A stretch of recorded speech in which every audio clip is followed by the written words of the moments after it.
पानी उससे निकल जाता है तो वो हार्डन हो जाता है, और उससे क्या करता है कि हमारे लिए जो भी हम जिस शेप का भी जो स्ट्रक्चर चाहते हैं वो एक स्ट्रॉन्ग स्ट्रक्चर बनाता है। तो जहां भी हमको फाउंडेशन वगैरह बनाना होता है तो वहां पे हम सीमेंट का इस्तेमाल करते हैं।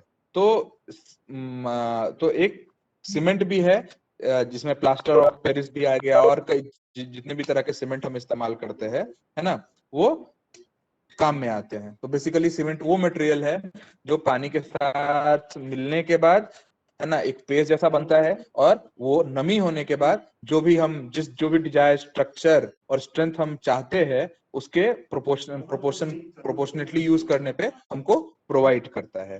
तो बेसिकली ये सब वो मटेरियल है, वो इंजीनियरिंग मटेरियल है जिनका हम इस्तेमाल करते हैं अपने इसमें उपयोग में।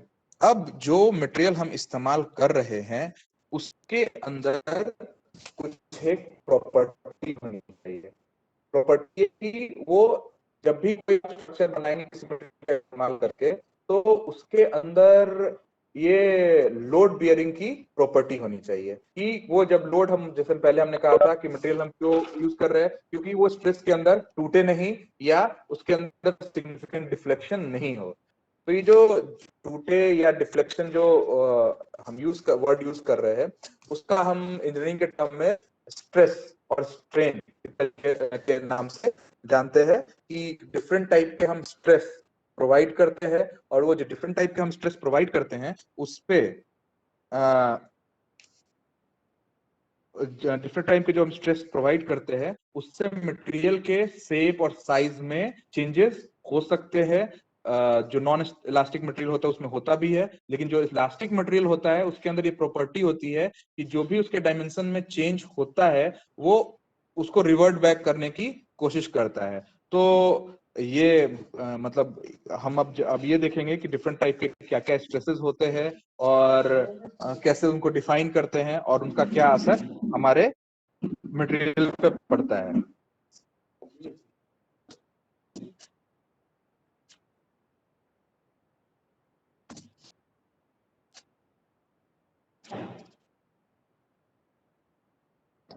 जब भी कोई फोर्स किसी मटेरियल के ऊपर हम अप्लाई करते हैं, किसी भी मटेरियल के ऊपर कोई फोर्स अप्लाई करते हैं, तो मटेरियल के अंदर स्ट्रेस और स्ट्रेन दोनों जनरेट होता है।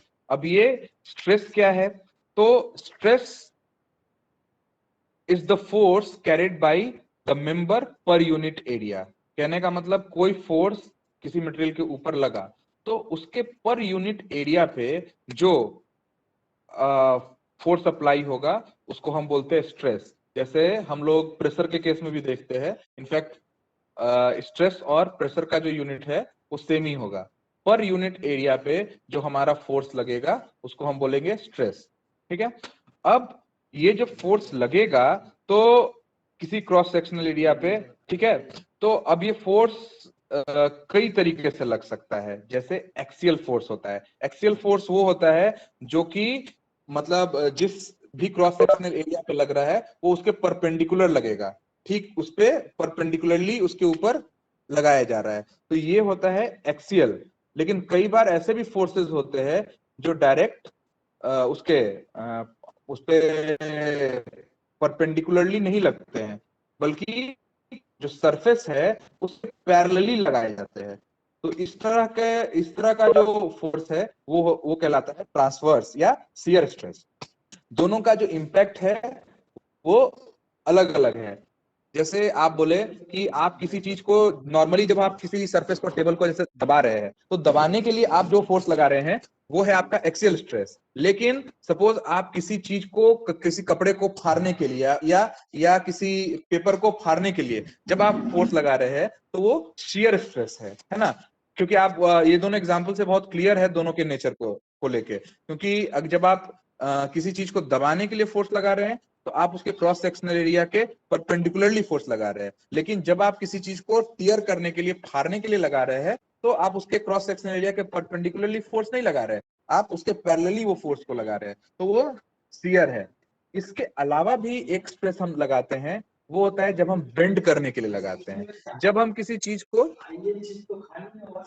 किसी चीज किसी चीज को बेंड कर रहे हैं, तो क्या होता है कि उसका ऊपर का सरफेस, जब किसी भी चीज को हम उठा के बेंड करते हैं, तो उसमें होता है कि अपर सरफेस जो है वो एक अभी दो टर्म मैंने नहीं बताए थे कि जब हम पे स्ट्रेस लगाते हैं तो दो तरह के स्ट्रेस होते हैं। एक होता है कंप्रेसिव स्ट्रेस और एक होता है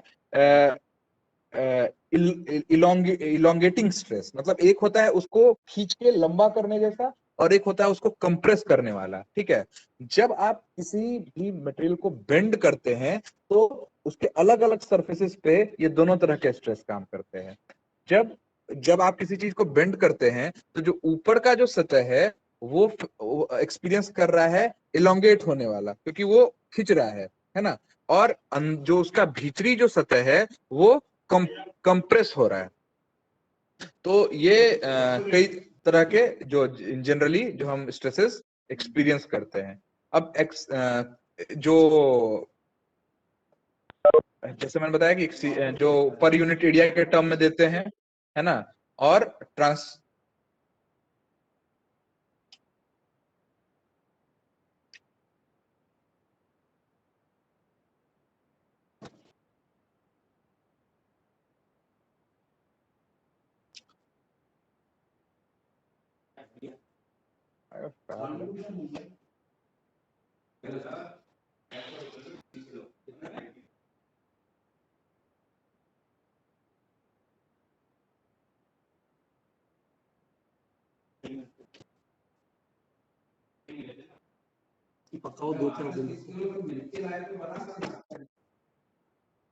तो अभी जो यहाँ पे स्ट्रेंथ ऑफ मटेरियल से रिलेटेड जब अलग अलग जो टर्म्स हैं इसके बारे में हम लोग जरा देख लेते हैं। जैसे कि पहले तो स्ट्रेस है, क्या है स्ट्रेस? तो पर यूनिट एरिया पे, है ना, internal resistance offered by body per unit area against deformation is known as stress.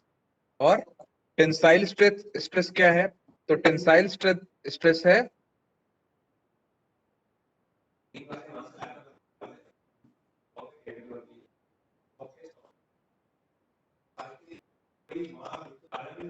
जो इलोंगेट करने का जो प्रयास बाहर का फोर्स कर रहा है उसको अपोज करने के लिए जो स्ट्रेस बॉडी के अंदर जनरेट होता है वो होता है टेंसाइल स्ट्रेस। कंप्रेसिव स्ट्रेस क्या है? जब एक्सटर्नल फोर्स जो है वो बॉडी को कंप्रेस करने की कोशिश कर रही है, दबाने की कोशिश कर रही है, और उसके अगेंस्ट में जो मटेरियल के अंदर स्ट्रेस जनरेट होता है वो होता है कंप्रेसिव स्ट्रेस, है ना। शियर स्ट्रेस क्या है?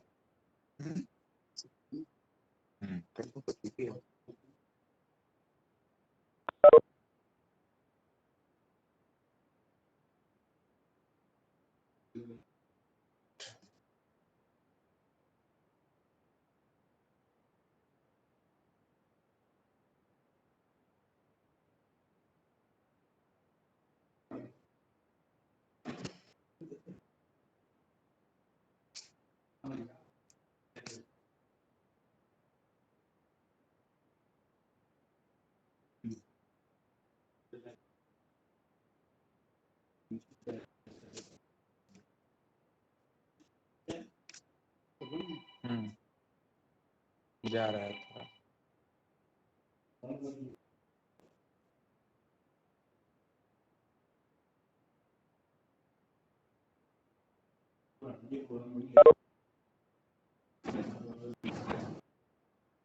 भैया क्या साहब अभी जा ही रहा है।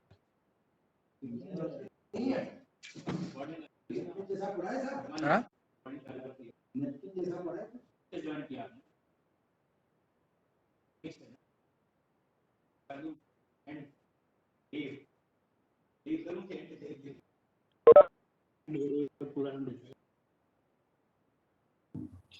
आवाज नहीं आ रही।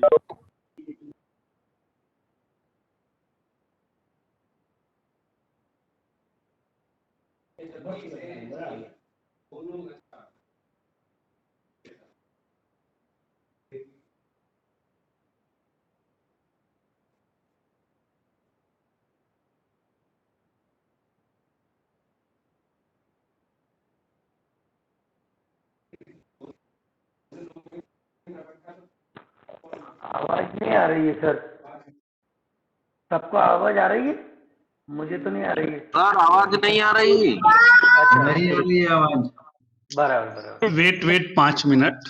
ओके एक मिनट वेट कर सर लीजिए। सर सर हाँ तो एक आप किशोर जी क्या है कि अपने आप पे डाउट हो जाता है कि कहीं ऐसा तो नहीं है मेरा ही खराब हो मिनट वेट ऐसा कर लीजिए थोड़ा। ओके ओके ओके थोड़ा ये कैसा खराब होगा भाई?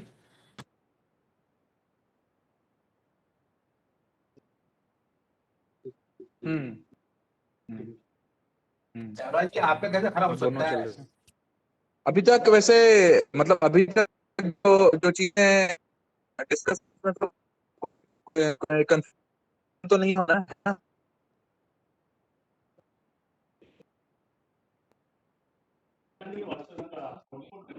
अभी तक जो चीजें बताई उसमें कोई कंफ्यूजन तो नहीं है ना? नहीं सर, सब क्लियर है अभी तक। जितना आपने बोला है आवाज अच्छी आई है तो बहुत बढ़िया समझ में आया सर लेकिन बीच में जो आवाज कट हो जाती है ना तो थोड़ी सी लिंक टूट जाती है ठीक है सर कंटिन्यू कीजिएगा प्लीज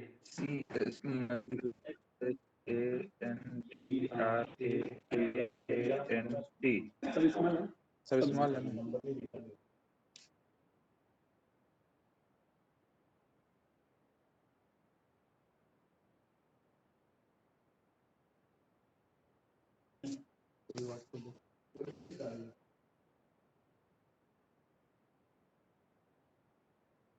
आया क्या? हाँ हाँ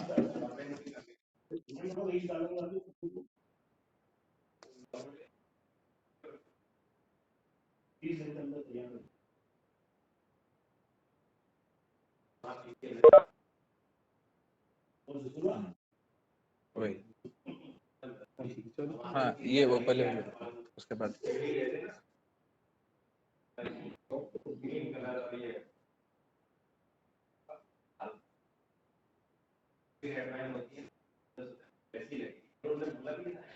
कहाँ से लाए? हम्म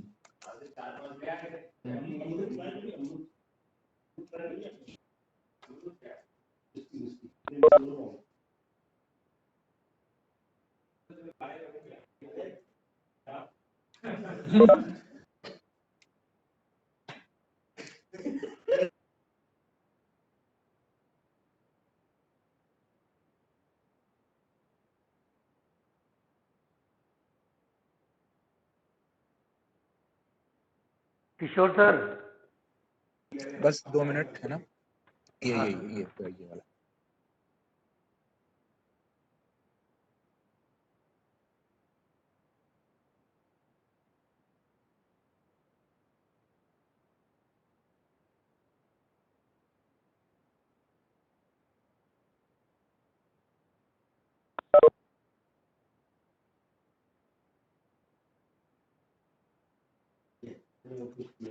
है ना? पहले तो अभी स्ट्रेन क्या है? तो जब किसी बॉडी के ऊपर ऑन तो कर दिया ना वॉइस। चलो वॉइस ही ऑन नहीं किया। हाँ ऑन कर दिया।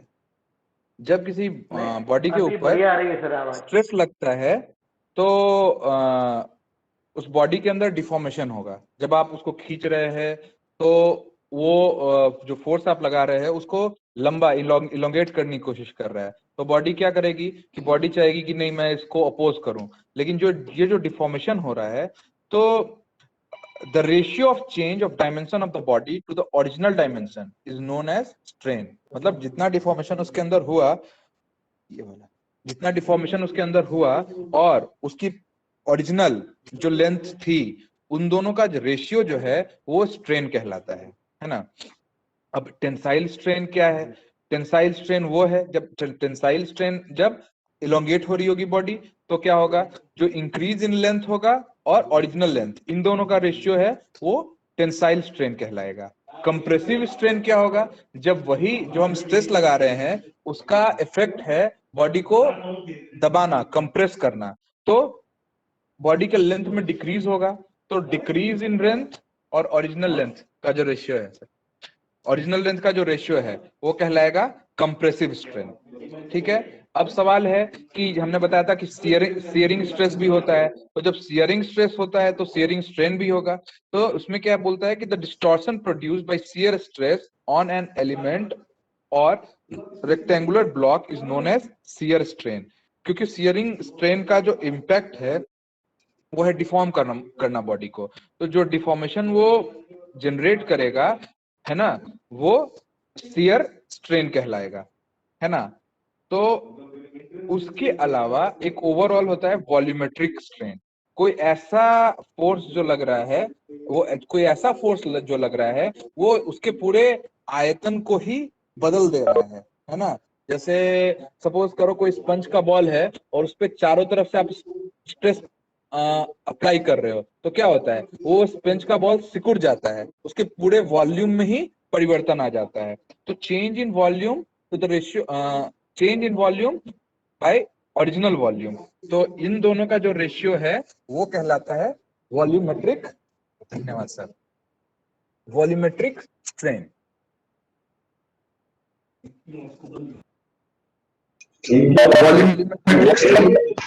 हेलो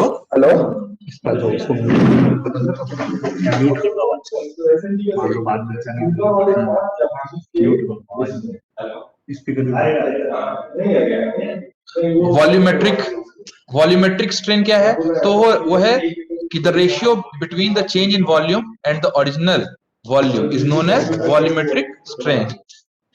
अब इन सब चीजों को जो हम स्ट्रेंथ ऑफ मटेरियल को स्टडी कर रहे हैं, तो क्वांटिफाई करने के लिए कुछ एक लॉज हैं, जैसे हुक्स लॉ।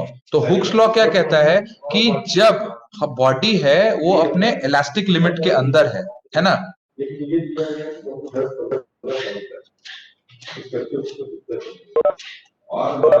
और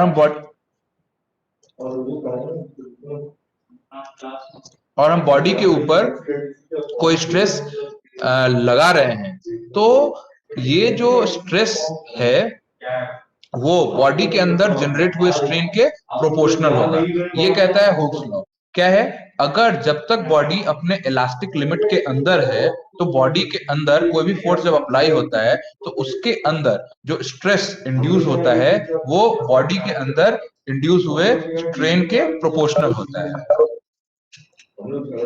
लीनियर स्ट्रेन क्या है, तो ऑब्वियसली जब ये रिलेशन होल्ड करेगा तब तक ये स्ट्रेन लीनियर कहलाएगा। जैसे कि पर यूनिट चेंज जो स्ट्रेस में हो रहा है उतना ही रेशियो में प्रोपोर्शनल चेंज अगर स्ट्रेन में भी हो रहा है, तो फिर ये रहने वाला है, ये लीनियर स्ट्रेन है।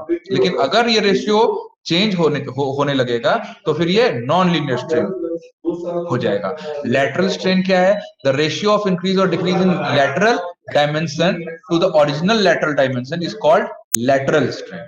ठीक है, इसी तरह से इलास्टिक कौन से इलास्टिक कांस्टेंट इस्तेमाल में होते हैं, तो वो है Young's modulus, modulus of rigidity या शियर मॉडुलस जिसको बोलते हैं, और बल्क मॉडुलस होता है। ये तीनों के तीनों बेसिकली इलास्टिक मटेरियल के प्रॉपर्टी को बताते हैं। जब हम 1D में काम कर रहे हैं, कहने का मतलब कि उसके लेंथ के वन डायमेंशनल के हिसाब से बॉडी की प्रॉपर्टी को डिफाइन करने की कोशिश कर रहे हैं, है ना। जैसे कोई लंबा कोई वायर है, उसके बारे में, उसकी प्रॉपर्टी के बारे में बताना है, तो उसके लिए यंग्स मॉडुलस सफिशिएंट है। लेकिन अगर कभी कोई फोर्स है जो कि किसी बॉडी को डिफॉर्म करने के लिए, है ना, या टियर करने के लिए उस तरह से हम एक्ट कर रहे हैं, तो उसकी जो मॉडुलस को बताने के लिए हम लोग शियर मॉडुलस का इस्तेमाल करेंगे। और जब कोई फोर्स जो अप्लाइड है वो किसी बॉडी के पूरे वॉल्यूम को चेंज कर, जैसे मैंने एग्जांपल दिया था कि स्पंज का बॉल है, उसके ऊपर कोई फोर्स लग रहा है, तो उस बॉल को पूरे के पूरे वॉल्यूम को ही डिफॉर्म कर रहा है। तो इसके बारे में जब हम स्टडी करेंगे तब हमें बल्क मॉडुलस की जरूरत पड़ेगी। उसके बाद एक रेशियो आता है, वो होता है, इसको बोलते हैं पॉइजन्स रेशियो।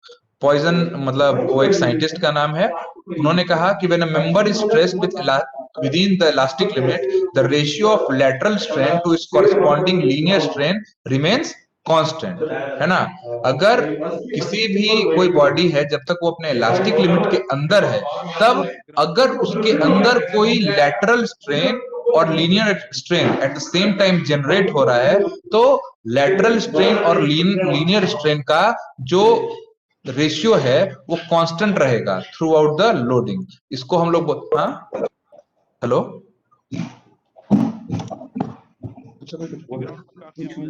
कुछ पूछ रहे हैं? हेलो, आवाज आ रही है सर? हाँ हाँ पूछिए ना। की आवाज आ रही है सर। अच्छा ठीक है, कंटिन्यू करो ना।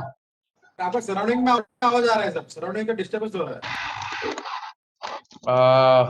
आवाज ठीक है, मैं कंटिन्यू करता हूँ, शायद अभी अभी से थोड़ा कोशिश करता हूँ। तो पॉइजन रेशियो में हम लोग क्या देखते हैं कि मतलब हमने बताया कि जब जब तक वो बॉडी इलास्टिक लिमिट के अंदर है, तब तक अगर उसके ऊपर कोई लैटरल स्ट्रेन जनरेट हो रहा है और उसके अंदर एक लीनियर स्ट्रेन दोनों जनरेट होगा, तो इन दोनों का जो रेशियो है वो हमेशा कांस्टेंट रहेगा। इसी जो लॉ है, इसी जो एक फिक्स जो रेशियो है, उसको हम लोग बोलते हैं Poisson ratio for that particular body. उसके अलावा एक और मॉडुलस जो बहुत इंपॉर्टेंट होता है, वो होता है बल्क मॉडुलस। तो क्या है वो, क्या कहता है कि a body, when a body is stressed, the ratio of direct stress to the corresponding volumetric strain is constant within elastic limit। बात मतलब लगभग ये सारे जो मॉडुलस, जो बल्क मॉडुलस है या पॉइजन रेशियो है, ये सारे के सारे नेचर ऑफ द बॉडी को डिफाइन कर रहे हैं कि जो अगर वो इलास्टिक है, अगर वो मटेरियल इलास्टिक है, तो उस बॉडी के अंदर जो डायरेक्ट स्ट्रेस अप्लाई हो रहा है उसका रेशियो वॉल्यूमेट्रिक स्ट्रेन के का जो रेशियो है वो कांस्टेंट होने वाला है। अगेन बल्क मॉडुलस कहां पे इस्तेमाल करेंगे? जहां पे वही, जैसे मैंने स्पंज का बॉल दिया, या कहीं कोई एयर का कहीं कोई सिलेंडर है, उन सब जगहों पे ये सब चीजें बल्क मॉडुलस इस्तेमाल में आएगा। अब एक चीज आती है कि फैक्टर ऑफ सेफ्टी। किसी चीज को इस्तेमाल करते हैं तो उसमें एक फैक्टर ऑफ सेफ्टी होती है। हर एक मटेरियल किसी ना किसी फोर्स पे टूटता है। आप किसी मटेरियल पे फोर्स लगाएंगे तो वो उसको विथस्टैंड करेगा, स्ट्रॉन्ग मटेरियल है तो ज्यादा फोर्स को विथस्टैंड करेगा। लेकिन जब आप उसके ऊपर एक्सेसिव फोर्स लगाएंगे तो अल्टीमेटली क्या होगा कि वो जो मटेरियल है ना, वो ब्रेक डाउन होगा। तो कहते हैं कि वो अल्टीमेट स्ट्रेस जिसपे कि वो मटेरियल ब्रेक डाउन कर जाता है, और उसका रेशियो किससे, जो कि उसका वर्किंग स्ट्रेस है, जितना जितना स्ट्रेस परमिसिबल है जिसके अंदर वो मटेरियल काम कर सकता है, उन दोनों का जो रेशियो है उसको हम लोग बोलते हैं फैक्टर ऑफ सेफ्टी, है ना। तो हम लोगों को जितना भी हो सके फैक्टर ऑफ सेफ्टी इंप्रूव करके रखना पड़ता है, क्योंकि अगर हम ज्यादा close to the factor of safety में काम करेंगे तो उस केस में मटेरियल के ब्रेकेज की चांसेस जो है वो बढ़ जाता है ना। फिर एक टर्म आता है, वो होता है कि इलास्टिक लिमिट। ये इलास्टिक लिमिट क्या है? तो elastic limit is the limiting value of the load up to which the material returns back to its original position. Beyond this load, the material will not return back to its original position. हमने देखा है कभी बचपन में सबने वो rubber band के साथ ऐसा किया होगा कि हम रबर बैंड को स्ट्रेच करते हैं, हम स्ट्रेच करते हैं, वो वापस अपनी जगह पे चला आता है, हम फिर से उसको स्ट्रेच करते थोड़ा ज्यादा, फिर वो अपनी जगह पे चला जाता है, फिर हम उसको और ज्यादा करते चले जाते हैं, फिर एक ऐसा समय आता है कि जब हम उसको इतना ज्यादा स्ट्रेच कर देते हैं कि वो वापस अपने ओरिजिनल पोजीशन पे नहीं आ पाता, है ना। तो इलास्टिक लिमिट ही ये डिफाइन करता है उस मटेरियल का कि it is the limiting value of the load up to which the material returns back to its original position, कि वो स्ट्रेस, वो लोड, जहां तक कि वो मटेरियल वापस अपनी पोजीशन पे पहुंचने में सक्षम हो, वो कहलाता है इलास्टिक लिमिट, है ना। अगर हम उससे ज्यादा का लोड उस मटेरियल पे, खास करके कैंटिलीवर वगैरह पे, अगर हम उसको स्ट्रेस दबा रहे हैं, वो वापस अपने पोजीशन पे चला आएगा। लेकिन आप इतना ज्यादा अगर फोर्स आप उसके ऊपर लगा दो कि जिसको वो बियर ना कर पाए और वो बेंड हो जाए, तो वो जो मिनिमल वैसा फोर्स जिसको अप्लाई करने पे वो अपने ओरिजिनल फोर्स पे, अपने ओरिजिनल पोजीशन पे नहीं आ पाएगा, वो उसका इलास्टिक लिमिट कहलाता है। तो बेसिकली हम लोगों को जो मतलब जो जो टर्म्स हैं, इन सब टर्म्स से मोस्टली अवगत होना चाहिए जब हम मटेरियल के बारे में, स्ट्रेंथ ऑफ मटेरियल के बारे में पढ़ रहे हैं कि स्ट्रेस क्या है, स्ट्रेन क्या है, ठीक है। उसके बाद ये फैक्टर ऑफ सेफ्टी क्या है, इलास्टिक लिमिट क्या है, हम हमको हर एक मटेरियल का मतलब जानकारी होनी चाहिए। उसके आधार पे ही उस मटेरियल को हम लोग अपने इस्तेमाल में ले सकते हैं। अगर इन सब चीजों की जानकारी नहीं है तो हम मटेरियल का मतलब सही उपयोग नहीं कर पाएंगे। या तो हम उसको अंडर यूज करेंगे, या तो हम उस मटेरियल के यूज में ब्रेकेज आने के चांसेस रहेंगे, है ना। स्ट्रेंथ ऑफ मटेरियल तो अपने आप में एक मतलब पूरा कोर्स ही है, एक पूरे सेमेस्टर उसकी पढ़ाई होती है मैकेनिकल इंजीनियरिंग में, तो पूरा का पूरा तो कवर करना पॉसिबल नहीं है। लेकिन इससे रिलेटेड जो मेजर टर्म्स हैं, है ना, उन सब के बारे में हम लोगों ने ऑलमोस्ट डिस्कस कर लिया कि स्ट्रेस क्या है, स्ट्रेन क्या है। अब उसके अलावा कुछ आपके सिलेबस में दो तीन चीजें डिफाइन की हुई हैं। उसमें एक टर्म आता है, वो है फटीग। फटीग क्या है? जैसे हम थकते हैं तो वैसे मटेरियल भी थकता है। बार बार जब आप किसी मटेरियल पे कोई लोड अप्लाई करते हैं, इंटरमिटेंटली बार बार लोड अप्लाई करते हैं, तो करते करते करते एक for after a period of time उस मटेरियल के अंदर एक उसके अंदर सिग्निफिकेंट चेंजेस आ जाते हैं, जिसके वजह से उसका परफॉर्मेंस जो है वो अफेक्ट होता है। तो ये जो चीज होती है वो कहलाती है फटीग।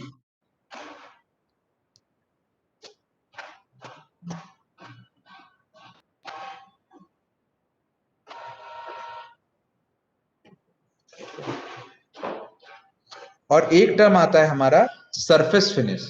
जब मटेरियल को हम इस्तेमाल करते हैं तो उस मटेरियल को इस्तेमाल करते समय कितना फ्रिक्शन उस मटेरियल के ऊपर होगा, इसको डिफाइन करता है उसका सरफेस फिनिश। ठीक है, सरफेस फिनिश को कई बार सरफेस टेक्सचर या सरफेस टोपोग्राफी भी कहते हैं। जो मटेरियल हम यूज करते हैं वो मतलब जितना भी हो सके, अगर हमें फ्रिक्शन के बारे में, उस मटेरियल फ्रिक्शन पे कितना होगा और कैसा परफॉर्म करेगा in the case of friction, ये डिफाइन करता है हमारा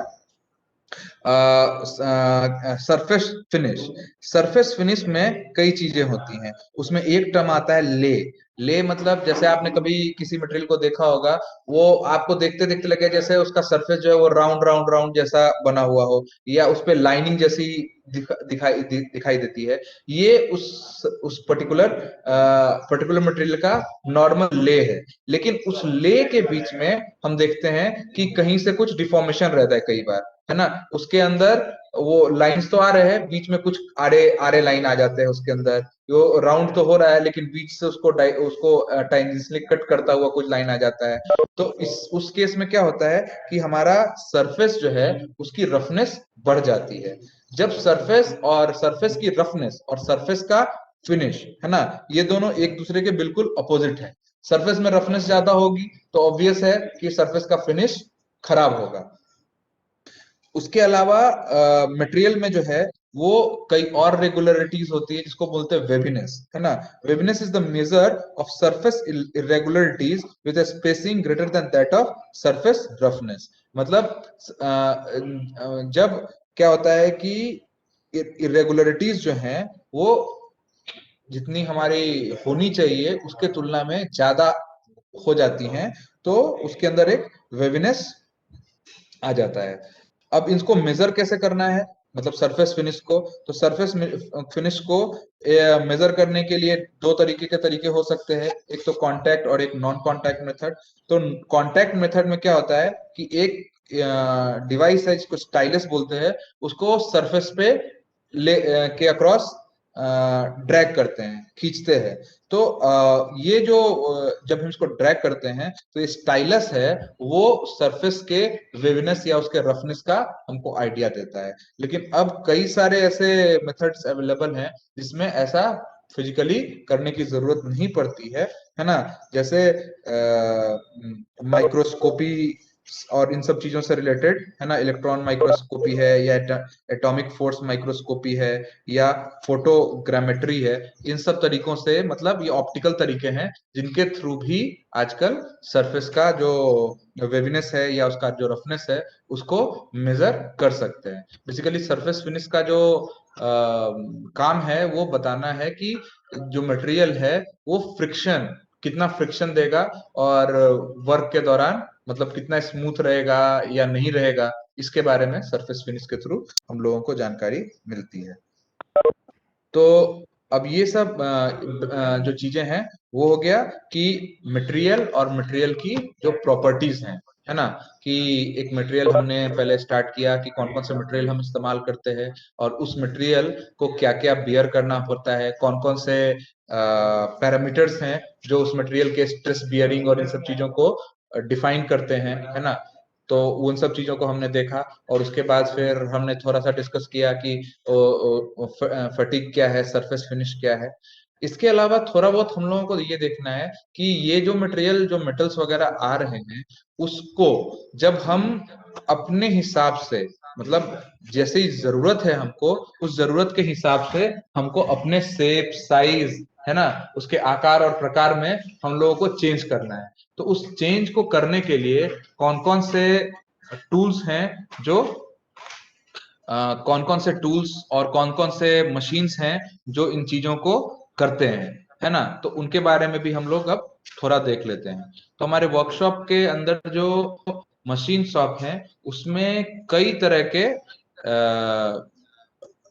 तरह के टूल्स हैं और मशीन्स हैं जिसको हम लोग इस्तेमाल शेयर कर सकते हैं।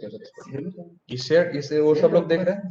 Okay okay okay okay. अभी सबसे पहले किसी भी काम को करने के लिए हमें मेजरमेंट की बहुत प्रॉपर जरूरत होती है।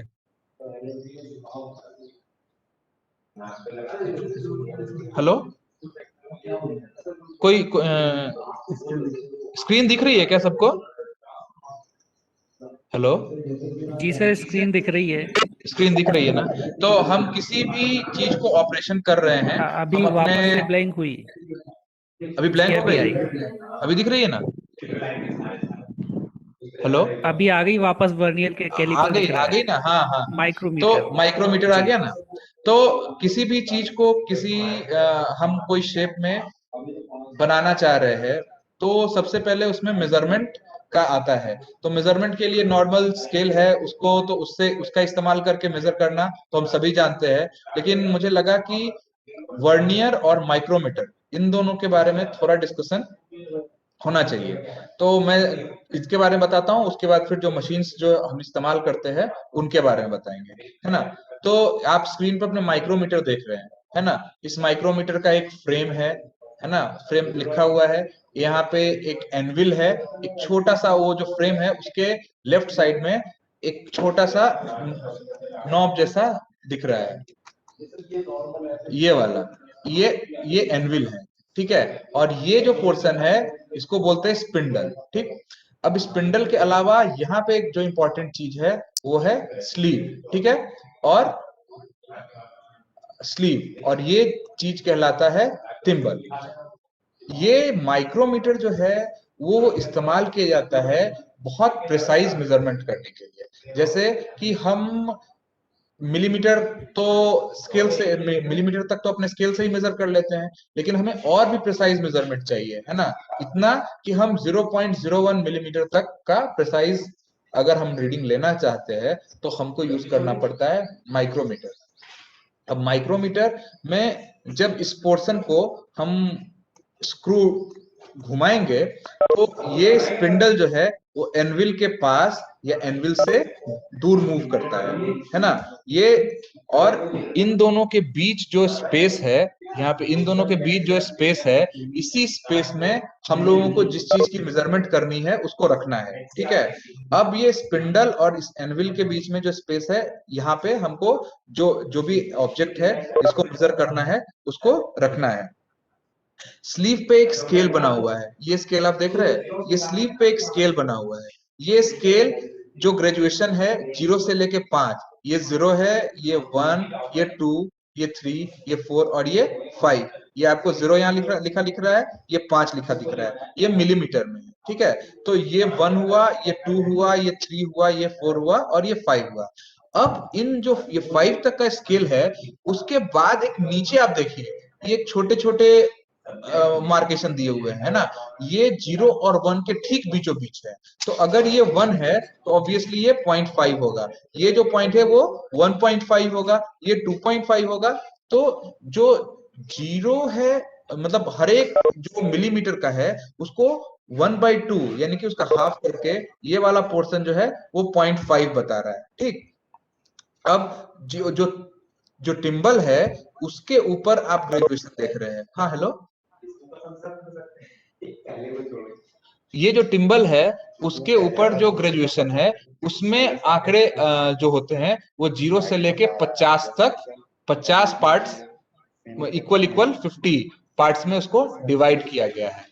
अब जब हम इसको एक बार स्क्रू अप करते हैं और ये 1 राउंड ये अपना प्रिपेयर करता है, तो ये थिम्बल जो है वो ये हॉरिजॉन्टली एक नॉच यानी कि 0.5 mm मूव करता है। मतलब एक राउंड ऑफ स्क्रूइंग जब हम करते हैं तो स्लीव पे इसका मूवमेंट होता है वो 0.5 mm होता है, ठीक है। अब क्योंकि एक राउंड मूवमेंट करने पे इसका 0.5 mm मूवमेंट होता है, तो और इस पे 50 ग्रेजुएशन बने हुए हैं, ठीक है।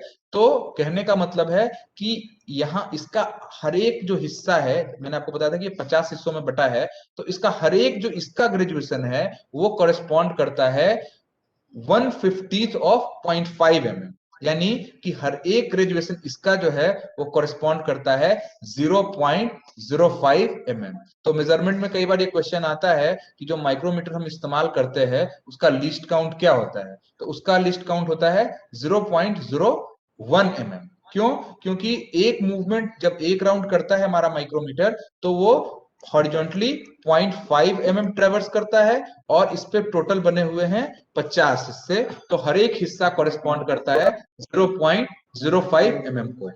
अब जब हम इसका मेजरमेंट करते हैं किसी ऑब्जेक्ट का, तो सपोज यहाँ पे एक ऑब्जेक्ट यूं ऐसे रखा हुआ है, ये ऑब्जेक्ट जब रखा हुआ है और ये यहाँ पे आपका माइक्रोमीटर ऐसी रीडिंग दे रहा है, तो इस रीडिंग में 3 हिस्से होंगे, है ना। ये क्या होगा, पहला हिस्सा होगा ये होल नंबर, है ना।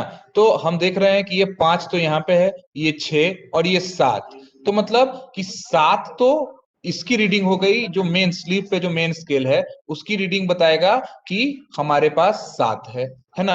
अब हाफ मिलीमीटर ग्रेजुएशन है वो नीचे वाले पार्ट पे है, ये नीचे वाले पार्ट पे हाफ का ग्रेजुएशन है ना।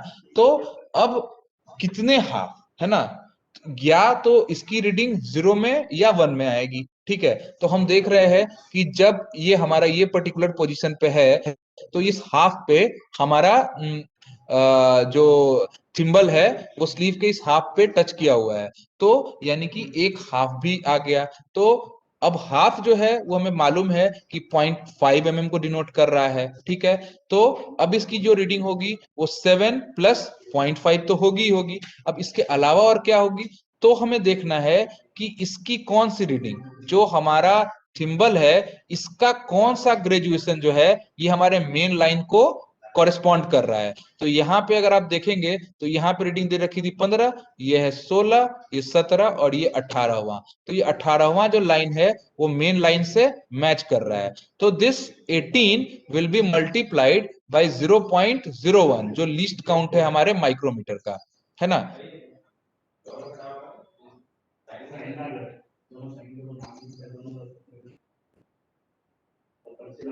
है ना। तो अब 18 को 0.01 से मल्टीप्लाई करेंगे तो ये आ जाएगा रीडिंग 0.08, ठीक है। तो अब इन तीनों का जब हम योग करेंगे तो जो रिजल्टेंट आएगा वो होगा 7 + 0.5 + 0.08, यानी कि ओवरऑल रीडिंग जो आएगी वो हो जाएगी 7.58। हालांकि इस बुक में ये 1.8 दिया है, ये 1.8 नहीं 18 होना चाहिए, व्हाटएवर। तो 7.58 एक्चुअली इसमें ये 18 ऐसे 18 multiplied by 0.01, so that will make it 0.18, ठीक है, 0.5 और ये हो जाने वाला था 7, तो ये हो जाएगा आपका 7.68, नॉट 58, 7.68, 7.68 है ना, ये हमारा रीडिंग आएगा। तो ये तरीका है माइक्रोमीटर से रीडिंग लेने का। अब उसके अलावा एक और मेजरिंग इंस्ट्रूमेंट जो हम इस्तेमाल करते हैं वो होता है वर्नियर कैलिपर। वर्नियर कैलिपर भी प्रिसाइज मेजरमेंट के लिए इस्तेमाल होता है और इसका जो लीस्ट काउंट होता है वो 0.02 mm होता है। ये भी क्वेश्चन कई बार इन दोनों का तो क्वेश्चन आते ही रहते हैं कि उसका लिस्ट काउंट क्या है और इसका लिस्ट काउंट क्या है। तो वर्नियर का जो लिस्ट काउंट है वो 0.02 mm होता है।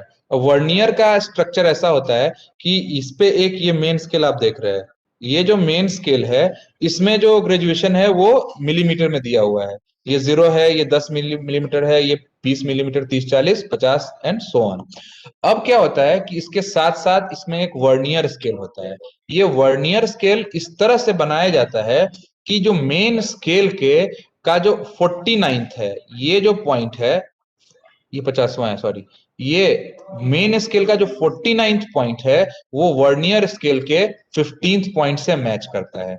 मतलब कि मेन स्केल को उनके 49 तक का रीडिंग लेके और उस लेंथ को 50 बराबर हिस्सों में बांट देते हैं और वो हो जाता है वर्नियर स्केल का रीडिंग। अब ये जो वर्नियर स्केल, जब हम मेन स्केल के 49 हिस्सों को बांट रहे हैं वर्नियर स्केल के 50 हिस्सों में, तो क्या होगा कि वर्नियर स्केल का हर एक जो पॉइंट है, एक जो वर्नियर स्केल का 1 है वो एक्चुअल में 1 mm नहीं रहने वाला है, वो 1 mm से कितना कम होने वाला है, 1 - 49/50, यानी कि 0.02 mm वो कम होने वाला है 1 mm से। तो इस तरह ये जो डिफरेंस है 0.02 mm, यही होता है हमारा वर्नियर स्केल का लीस्ट काउंट। अब जब हम मेजरमेंट करते हैं तो जो बॉडी है उसको यहाँ पे रख देते हैं। जब हम उसको यहाँ पे रख देते हैं तो फिर मेन स्केल पे एक रीडिंग आती है। जब हम जीरो, जहां यहाँ मान लो यहाँ पे 0 पहुंचा, इस 0 के पहले, हाँ,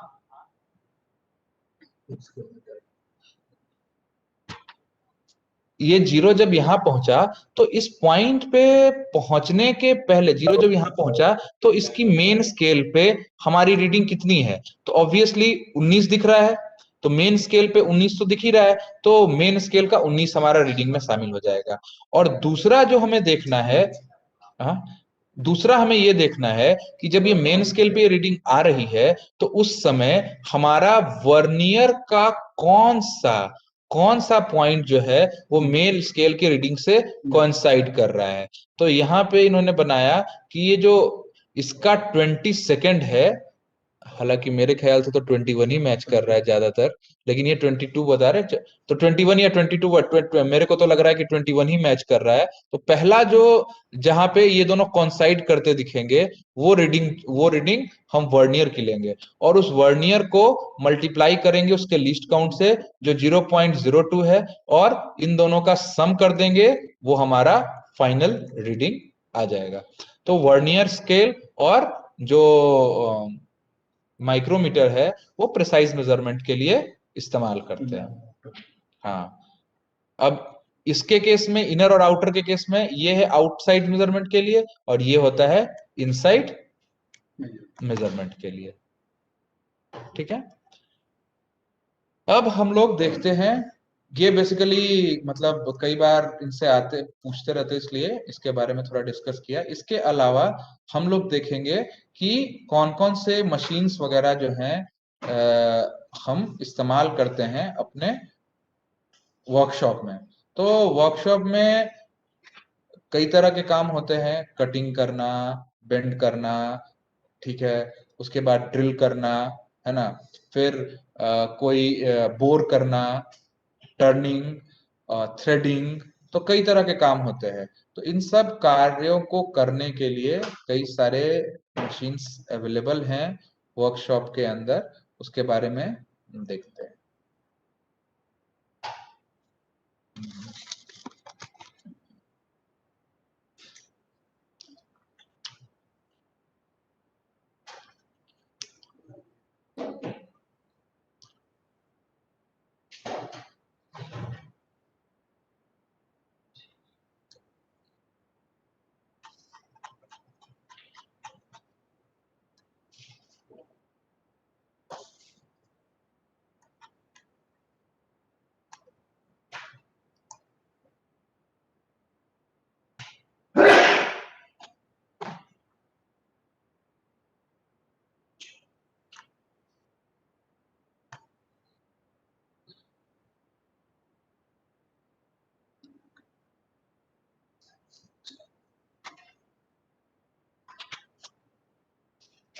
ये जो आप अभी आपकी स्क्रीन पे आ रहा है ना, ये जो चीज आप देख रहे हैं इसको हम बोलते हैं लेथ मशीन, है ना।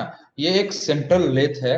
ये सेंट्रल लेथ जो है वो जो भी आपका जॉब है उसके जिस भी शेप में आपको जो भी आपकी रिक्वायरमेंट है उस रिक्वायरमेंट को पूरा करने के लिए इसका इस्तेमाल हम करते हैं, है ना।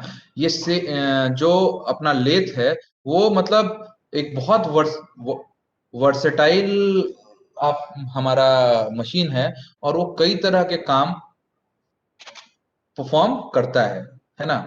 जैसे कि आपको उसके सरफेस पे फेसिंग करनी है ना, टर्निंग करना है, मतलब कोई ऑब्जेक्ट है जिसका इंटरनल डायमीटर है उसको आपको कम करना है ना, उसके अंदर ड्रिल करना है, होल करना है, या आपको थ्रेडिंग करनी है, तो ये सारे काम हम लेथ मशीन के थ्रू कर सकते हैं। इस जैसा कि अभी आप फिगर में डायग्राम में देख पाएंगे, इसके अलग अलग हिस्से होते हैं। ये होता है हमारा टेल स्टॉक, और ये होता है हेड स्टॉक, ये वाला पोर्शन।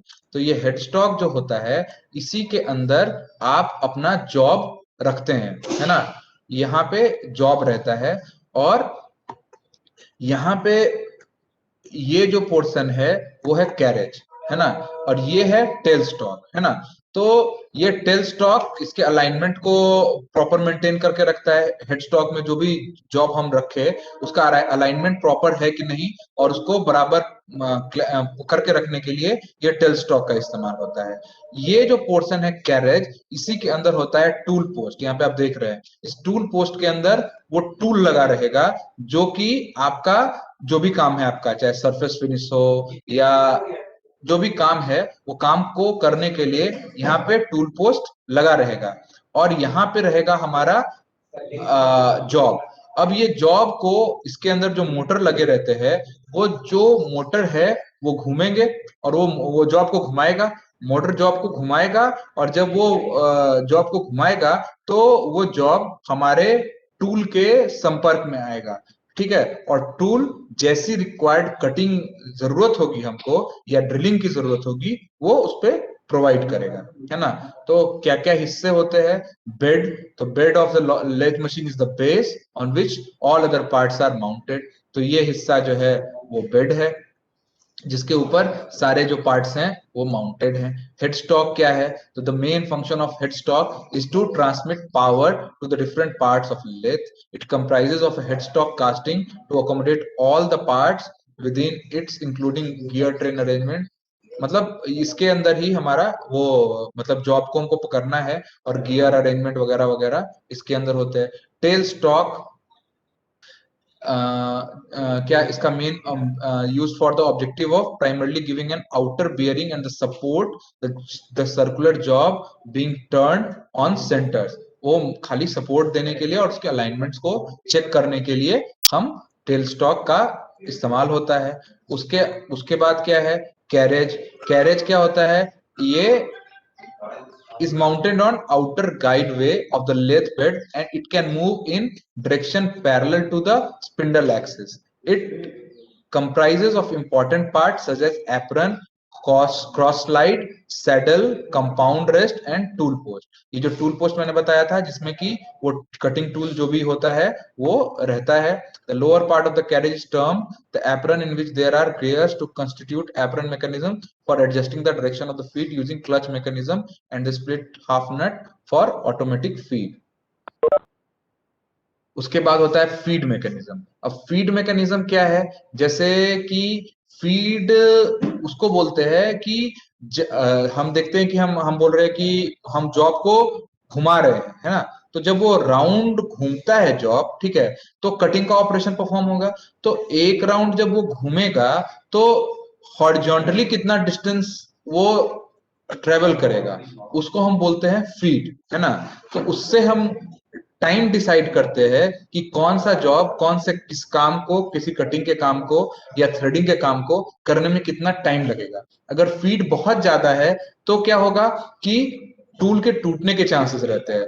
तो फीड ऑप्टिमाइज्ड होना चाहिए जिससे कि काम तो तेजी से हो, लेकिन मतलब बहुत अगर स्लो फीड रहेगा तो काम बहुत ज्यादा स्लो, मतलब काम का जो प्रोडक्टिविटी है वो घट जाएगी। लेकिन अगर आप फीड को बहुत ज्यादा बढ़ा देंगे तो उस केस में टूल्स के टूटने का और मतलब आपके मशीन के खराब होने के चांसेस रहेंगे। तो फीड को प्रॉपरली मैनेज करके अप्रोप्रिएट वैल्यू पे रखना बहुत जरूरी होता है। अब लेथ में क्या क्या ऑपरेशन होता है, तो लेथ में स्ट्रेट टर्निंग या प्लेन टर्निंग होता है। कोई सा सरफेस है, ऊबर खाबर सरफेस है, और उसे आप उसको प्लेन एकदम सरफेस बनाना चाहते हो तो वो उसके लिए आप फेसिंग करोगे। उसके बाद shoulder turning, chamfering, knurling, forming, parting off, काटना, किसी चीज को अलग ही कर देना, या ग्रूविंग करना।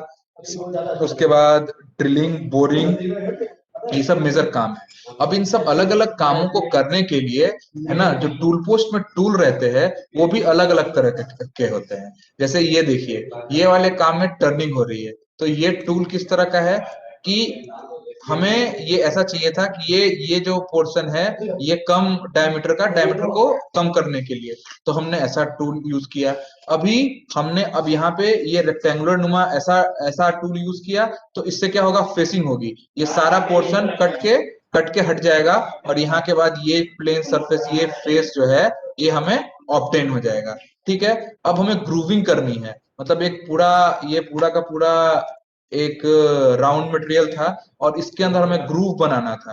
तो हमने किस तरह का टूल, ये वी शेप टूल यूज किया। अब ये क्या करेगा कि दोनों बाजू से, मतलब दोनों बाजू को छोड़ के और यहाँ से मटेरियल को कट करते चला जाएगा, इसके अंदर ग्रूव हो जाएगा। ठीक है, उसके अलावा फॉर्मिंग करनी है तो फिर ये टूल का ऐसा शेप है ना। थ्रेडिंग करनी है तो टूल का यूं शेप दिया तो ये थ्रेड बनाएगा। इसी तरह से मतलब टूल का जो शेप है और उसका जो पोजीशन है, जैसे मैंने बताया कैरेज जो है वो मूव कर सकता है आगे पीछे, बेड पे और क्रॉस भी। तो हम लोग प्रॉपर पोजीशन पे टूल पोस्ट को रख के और जब हम जॉब को घुमाते हैं तो उस एप्रोप्रिएट कटिंग होती है, जिससे हमारा जॉब जो है डिजायर्ड शेप में आ जाता है। ठीक है, तो लेथ मशीन मतलब काफी वर्सेटाइल मशीन है। इसके आने के पहले जब लेथ मशीन का जब यूजेस उतना नहीं था तो हम मिलिंग मशीन यूज करते थे। तो मिलिंग मशीन में क्या होता था कि उसके अंदर राउंड टाइप के ये होते थे कटर्स, और उसमें वो कटर ही घूमता था। जैसे यहाँ पे हमने देखा कि हमारा टूल जो है वो स्टैग्नेंट है ना। अच्छा, ये तीन चार कई सारे टर्म्स हैं, जैसे feed, it is the distance of the tool advances for every revolution of the workpiece. It is expressed in millimeter per revolution, है ना। डेप्थ ऑफ कट किसको बोलेंगे, तो डेप्थ है, it is the perpendicular distance measured from the machine surface to the uncut surface of the work, है ना। जो machine surface, जो मशीनिंग करने के बाद जो सरफेस बना उसका अनकट सरफेस से जो परपेंडिकुलर डिस्टेंस होगा उसको डेप्थ ऑफ कट कहेंगे। डेप्थ ऑफ कट डिसाइड कैसे होगा? तो d1 माइनस d2 अपॉन 2, मतलब कटने के पहले जो डायमीटर था और कटने के बाद जो डायमीटर है दोनों के डिफरेंस को 2 से भाग दे देंगे तो हमें डेप्थ ऑफ कट पता चलेगा। मशीनिंग टाइम कैसे पता चलेगा? तो मशीनिंग टाइम होगा कि 1 pass of cutting is the length of the tool travel in millimetre upon feet per millimetre per feet in millimetre per minute multiplied by RPM. इससे हम डिसाइड करेंगे कि मशीनिंग टाइम क्या है।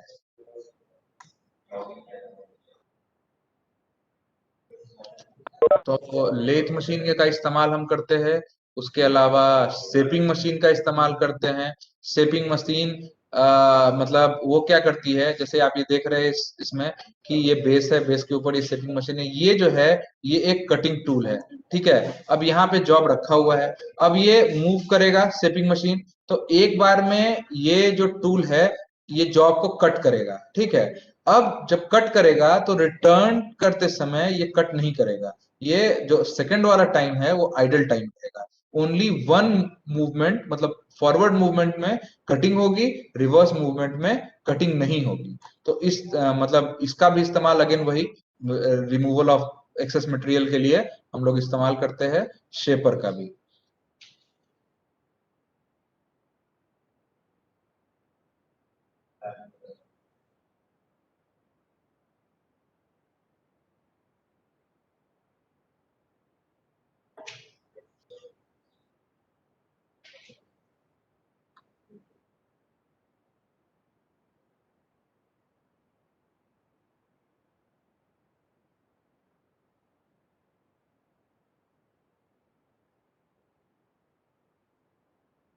अब उसके बाद मैंने बताया था मिलिंग मशीन।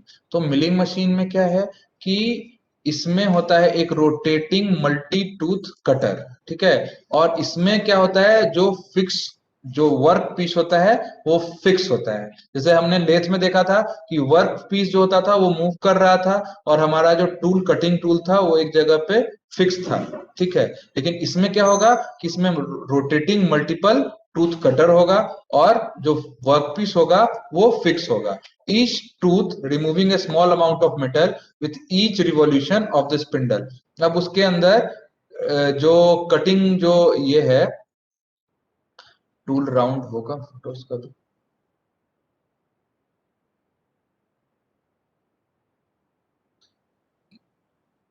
ये आप देख रहे हैं ना, जैसे ये है ना, या ये है। तो ये जैसे ये मूव करेगा ना तो हर एक ये जो है हर एक बार जब हर एक टूथ जो है वो कट करेगा एक राउंड लेते समय। या ये है अपने इसको कॉनकेव कटर है ना, तो इसको दोनों हिस्से को इसको कॉनकेव कर रहा है। तो आप देखिए इसका शेप यूं बना हुआ है और जैसे ही ये घूमेगा तो हर एक एज जो है इसको कट करता हुआ और शेप देता हुआ जाएगा। तो हर एक रोटेशन में जितने टीथ होते हैं वो सारे टीथ जो हैं वो कटिंग करते हैं मिलिंग मशीन के अंदर। और जॉब जैसे कि आपने देखा कि जॉब है वो स्टेशनरी रहता है। अब in this operation the cutter rotates at high speed and metal removal is very fast. Milling machines are employed for machining flat surfaces, contoured surfaces, external and internal teeth on gear banks and helical surfaces. तो ये अलग अलग तरह के surfaces को बनाने के लिए, जैसे कि हम नीचे फोटो में देख रहे थे कि हम इनका इस्तेमाल करते हैं। अब इसमें क्लासिफिकेशन दे रखा है कितने टाइप के होते हैं, है ना। तो वो ज्यादा करके अलग अलग टाइप के बारे में तो क्या ही पढ़ेंगे। तो मतलब हमें बेसिकली यही जानना है कि इसका इस्तेमाल क्यों कर रहे हैं। तो अलग अलग टाइप के जो सरफेसेस हैं, है ना, वो सरफेसेस बनाने के लिए। और इसका जो कटर होता है वो मेन चीज है कि इसमें एक सर्कुलर जैसा अपना राउंड कटर इस्तेमाल कर रहा है। और उस कटर जो के जितने भी टीथ्स हैं वो जब एक रोटेशन में सारे टीथ्स उसको कट करते हैं और हमारा जो जॉब रहता है वो एक जगह पे फिक्स रहता है, ठीक है। और इसका इस्तेमाल करके आप कई तरह के सर्फेसेस मतलब मिलिंग मशीन से बना सकते हैं। लेथ का इस्तेमाल, अब मतलब लेथ तो बहुत वर्सेटाइल मशीन है, लेकिन लेथ जब भी नहीं इस्तेमाल में ज्यादा होता था तो बहुत हद तक काम मिलिंग मशीन पे होता था। अभी भी हमारे मतलब वर्कशॉप में मिलिंग मशीन हैं जो अलग अलग टाइप के कटिंग के लिए इस्तेमाल किए जाते हैं। ये सम ऑफ द सर्फेसेस हैं, जैसे ये एक आपका मतलब जॉब था जिसका ये साइड एंड फेस कटर इससे काटा, तो ये वाला पोर्शन और ये एक हमने इसके अंदर एक रेक्टेंगुलर ग्रूव बना दिया। ठीक है, अब ये वाला जो था ये क्या है, एक सिलिंड्रिकल कटर था, मतलब ये एक कोई सिलेंडर रहा होगा जिसका हमें डायमीटर कम करना था, तो हमने इस कटर का इस्तेमाल करके उसका डायमीटर कम कर दिया। अभी हमें कॉनकेव सरफेस बनाना था, ये एक रेक्टेंगुलर सरफेस था, इसके किनारे को हमें खत्म करना था, तो उसके लिए हमने इस कटर का इस्तेमाल किया, तो हमने कॉनकेव बना लिया। ठीक है, अब ये क्या है, सिंगल एंगल कटर। हम ये जो सरफेस है उसको किसी पर्टिकुलर एंगल पे हमें उड़ाना था, तो उसके लिए उस पर्टिकुलर एंगल को कट करता हुआ हमारा कटर आया। ये वाला जो है वो है इक्वल एंगल कटर, हमें फिक्स है कि दोनों बाजू को वी शेप बनाना है और इक्वल एंगल रखना है, तो फिर ये आ जाएगा। कॉनकेव कटर, अगर आपको बीच में एक कॉनकेव ग्रुप बनानी है, तो इस तरह से अलग अलग जॉब के रिक्वायरमेंट के हिसाब से, कटिंग के हिसाब से हम प्रॉपर कटर का सिलेक्शन करेंगे और उसके हिसाब से मतलब वो कटिंग होगा। अब जब कटर जो इस्तेमाल होता है उसके अंदर है ना, ये डायग्राम के अंदर देख रहे हैं, इसको कहते हैं पिच ऑफ टीथ। ये जो दांत का जो पूरा का पूरा लेंथ है उसको हम लोग बोलते हैं पिच ऑफ टीथ, और ये जो उसका दांत जितना सरफेस से जितना गहरा है इस लेंथ को बोलते हैं डेप्थ ऑफ टूथ, है ना। फिर होल, डायमीटर होल, इससे ये सारे पैरामीटर्स जब भी अब आप कटर को ऑर्डर करने वाले हैं, कौन सा कटर आपको चाहिए, तो ये सारे पैरामीटर्स आपको देने होते हैं, जिसके हिसाब से वो कटर काम में आता है। तो कई तरह के हैं milling operation, plane milling, face milling, side milling, है ना, एंगुलर मिलिंग वगैरह वगैरह, इन सब का बेसिकली जो हमारा मशीन शॉप है वो जो रिक्वायर्ड शेप में हमें मटेरियल को देना है, उस मटेरियल को रिक्वायर्ड शेप देने के लिए रिक्वायर्ड डिजायर्ड मैनर में मटेरियल को एक पर्टिकुलर प्लेस से रिमूव करने के लिए इस्तेमाल किया जाता है। तो इसके लिए ही हम सारा जो शेपर हो या मिलिंग मशीन हो या लेथ मशीन हो, इन सब का इस्तेमाल करते हैं। अभी आजकल इन सब के साथ एक और मतलब आ गया है जिसको बोलते हैं सीएनसी, है ना। कई बार सीएनसी के बारे में पूछते हैं, तो सीएनसी बेसिकली, हाँ, सीएनसी जो है वो कंप्यूटराइज्ड न्यूमेरिक कंट्रोल है, वो एक लेथ मशीन ही है, लेकिन उसके अंदर जैसे आप कटिंग करने वाले हैं तो आपको क्या करना पड़ता है, जो ऑपरेटर है उसको इतना स्मार्ट होना चाहिए कि हर समय कैलकुलेशन की आवश्यकता होती है कि कौन सा ऑपरेशन करना है, इस ऑपरेशन को करने के बाद फिर दूसरा कौन सा ऑपरेशन करना है, फिर क्या करना है, इन सब चीजों को कौन डिसाइड करता है, ऑपरेटर डिसाइड करता है। ठीक है, लेकिन अगर ऑपरेटर कहीं चूक कर गया तो उस केस में जो है जॉब बनते बनते बीच में भी खराब हो सकती है। लेकिन कंप्यूटराइज्ड न्यूमेरिक कंट्रोल जो है उसमें जो कंट्रोल है वो हम कंप्यूटर को दे देते हैं। जो हमारा मशीन है उसके अंदर एक माइक्रो कंट्रोलर है, उसको आप कमांड दे देंगे, आप उसको बता देंगे कि पूरा जॉब बनाने का क्या फ्लो चार्ट है, क्या उसका एल्गोरिथम है, आप उसको बता देते हैं थ्रू कमांड, है ना। प्रोग्रामिंग की रहती है जिससे आप बता देते हैं कि पहले ये काम करना है, ये काम करने के बाद मान लो पहले कोई एक स्क्वायर है उसको हमें पहले राउंड करना है, तो पहले उसको राउंड कर दिया, राउंड करने के बाद एक निश्चित लेंथ तक उसकी थ्रेडिंग करनी है, उसको थ्रेड कर देगा। ठीक है, और पर्टिकुलर दूसरे जो बचा हुआ हिस्सा है उसको कुछ और शेप देना है, हेड बनाना है, तो उसका वो हेड बना देगा। तो ये सारे ऑपरेशंस आप सिस्टमेटिकली कंप्यूटर को थ्रू द कोड्स बता देंगे, और उसके बाद आपको कुछ करने की जरूरत नहीं है, आप टूल पोस्ट में बस अपने टूल को लगा देंगे, कंप्यूटर जो आपका सीएनसी है वो खुद ही रिक्वायर्ड टूल्स को एडजस्ट करके, पोजीशन को एडजस्ट करके, है ना, आपकी प्रोग्रामिंग के हिसाब से आपका जॉब बना के दे देगा। तो यहाँ पे जो ऑपरेटर है उसको हर समय ध्यान देने की जरूरत नहीं है, बल्कि उसको जब वो प्रोग्राम जब वो कर रहा है बनाने के लिए तो उसको पहली बार ही ध्यान देने की जरूरत है। अगर प्रोग्रामिंग में गलती हो गई तो जो प्रोडक्ट है वो बिल्कुल गलत निकलेगा। लेकिन सीएनसी का क्या फायदा होगा, इससे आपका ऑपरेशन जो है वो बहुत फास्ट हो जाएगा पहले की तुलना में, है ना। और मतलब ऑब्जर्वेशन भी उस पे नजर रखना भी बहुत बहुत आसान रहेगा, है ना। आपको ध्यान क्या रखना है, बस जब टूल को, जब ऑब्जेक्ट को, जॉब को लगाना है और उसको निकालना है ना। तो और क्योंकि कंप्यूटर है, आदमी है, तो आदमी काम करते करते फटीग हो जाता है, थक जाता है, बोर हो जाता है। लेकिन कंप्यूटर है, कंप्यूटराइज्ड कंट्रोल है, तो वो तो करता ही रहेगा। तो इसलिए कई तरह के फायदे हैं सीएनसी के, मतलब जिसकी वजह से आजकल ये काफी ज्यादा मतलब पॉपुलर हो रहा है। तो बेसिकली जो जो मतलब टॉपिक है वो तो बहुत बड़ा है, लेकिन ब्रीफली जो जो टॉपिक है उसके सारे पार्ट्स को हम लोगों ने लगभग टच कर लिया है। तो किसी को कुछ पूछना वगैरह हो तो आप बोल सकते हैं।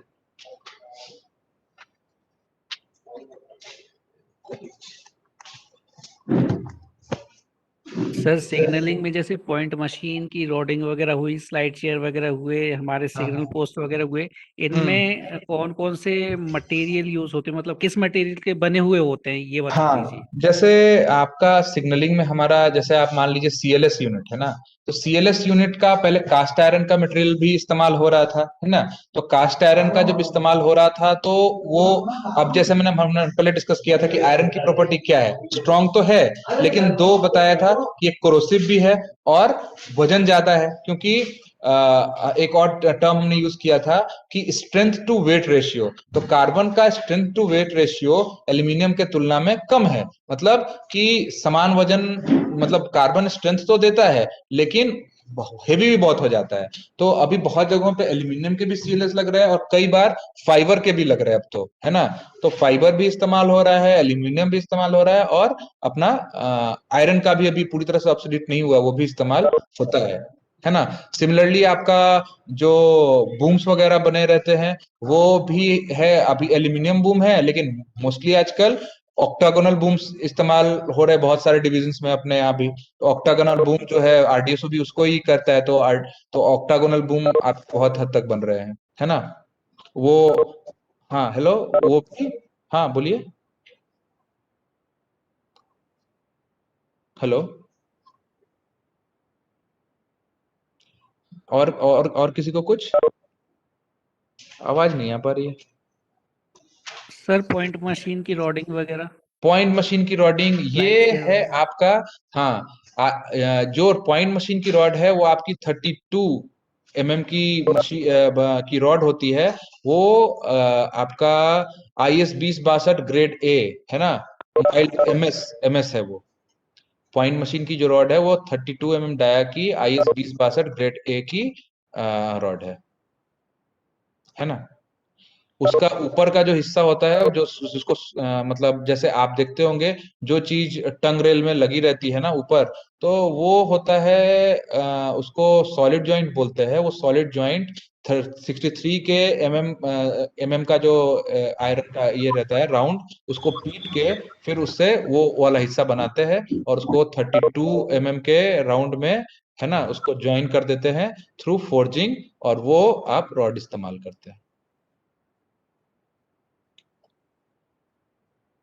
सर जो बॉन्ड एस बॉन्ड वगैरह यूज होते हैं उसमें कौन सा मटेरियल यूज होता है सर? हाँ, किसमें,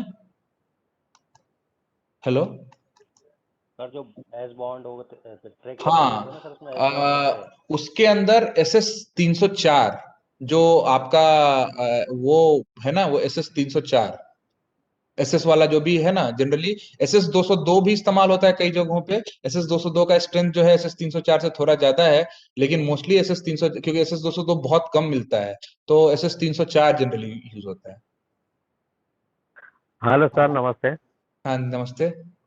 अच्छा सर, जैसे जो रेल में चैनल पिन लगती है हमारी, हाँ हाँ हाँ जो पहले साबरमती वर्कशॉप में बनती थी, तो हाँ इतनी क्वालिटी भी अच्छी थी और कभी उसके ऊपर मतलब जंग भी हाँ नहीं लगता था। हाँ हाँ आजकल जो आ रही है ना, अब न तो कभी कभार ऐसी आ जाती है तो न तो हाँ हॉल में घुस रही हाँ है, हाँ और हाँ। न तो मटेरियल इतना खराब आ रहा है कि वो मतलब एक्चुअल किसी भी दिन में में जंग अभी जैसा ही लगता है। दो प्रॉब्लम है ऐसा कि जैसे हमारा ऑटो बार था ना, ग्रूविंग के लिए इस्तेमाल होता था, वो ऑटो बार हम्म, मशीन लगातार मतलब कई सालों से खराब ही चल रहा है, तो उसका हाँ रिपेयरिंग हो नहीं पा रहा है।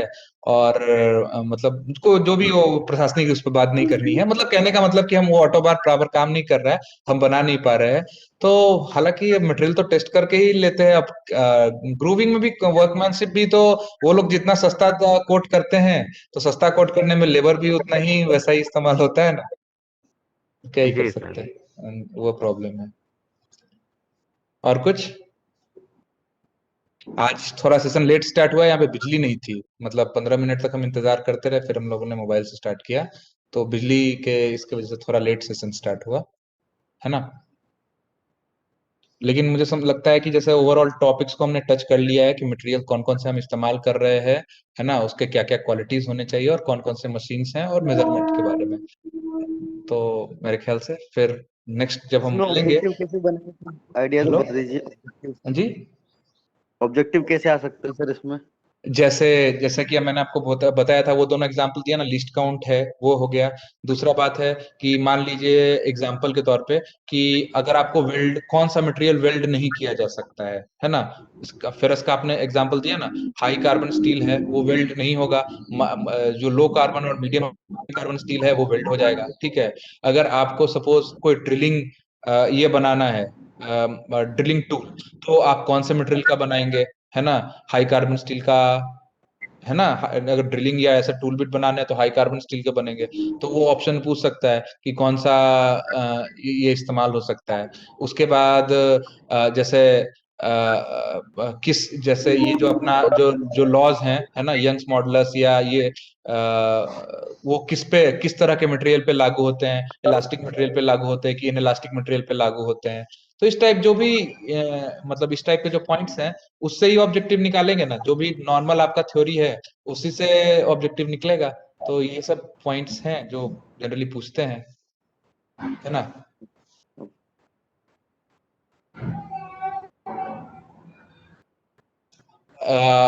जैसे एल्यूमिनियम और आयरन है, दोनों में से कोरोसिव रेसिस्टेंट प्रॉपर्टी किसकी ज्यादा अच्छी है, या मतलब यही सब चीजें जो जो नॉर्मली आप जो थ्योरी पढ़ते हैं उसी को थोड़ा बहुत आगे पीछे घुमा के उससे ही ऑब्जेक्टिव निकालना है।